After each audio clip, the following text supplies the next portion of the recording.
4 main cardiac auscultation areas, यानी दिल की 4 धड़कनों की 4 जगह जहां डॉक्टर स्टेथोस्कोप रखकर दिल का राज जानते हैं।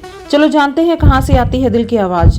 एक aortic area, right second rib के पास, यहाँ सुनाई देती है आयोटिक वाल्व की धड़कन, एग्जाम्पल आयोटिक स्टेनोसिस और मरमर। दूसरा pulmonary area, left second rib के पास, स्टर्नम के साइड में, यह बताता है फेफड़ों वाली वाल्व का हाल, एग्जाम्पल पल्मोनरी स्टेनोसिस।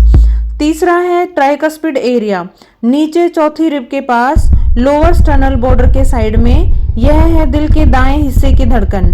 चौथा है mitral area, left fifth rib पर, यह बताता है मिट्रल वाल्व साउंड को, एग्जाम्पल मिट्रल स्टेनोसिस या मिट्रल रिगर्जिटेशन।